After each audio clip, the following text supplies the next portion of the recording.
From the same podium where just 24 hours before, the US president called Iran a rogue nation and the 2-year-old nuclear deal with Tehran an embarrassment, Iran's President Hassan Rouhani defended the deal and said it would be a great pity if Washington pulled out of the agreement, a move he said that would carry repercussions.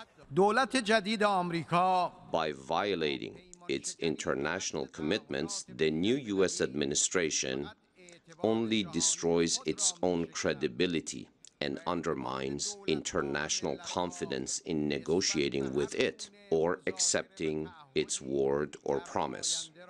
In a plain reference to US President Trump, Rouhani called him a rogue newcomer to the world stage.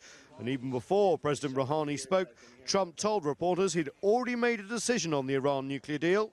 Well, I have decided. Not revealing that decision. You will see, he said. US Secretary of State Rex Tillerson says the deal would have to be amended if the US stays in.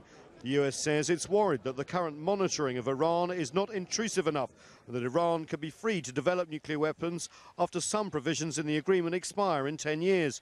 But the other 5 powers who crafted the deal continue to stand behind it and insist the deal will not be abandoned and cannot be amended.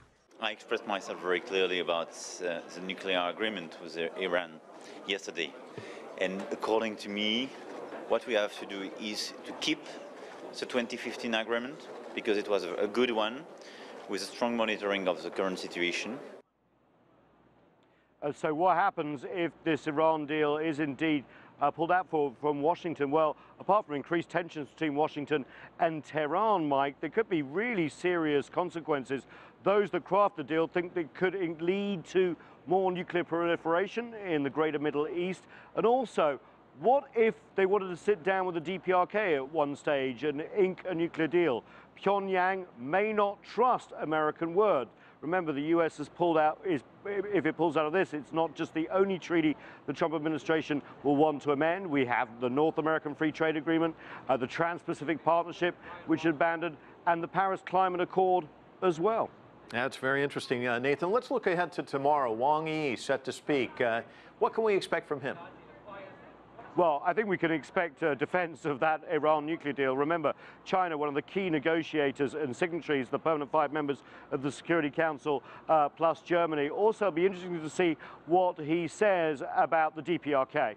Obviously, tensions running high on the Korean Peninsula, obviously even more so after Donald Trump's Rocket Man reference to Kim Jong-un and a threat to destroy the whole of the DPRK.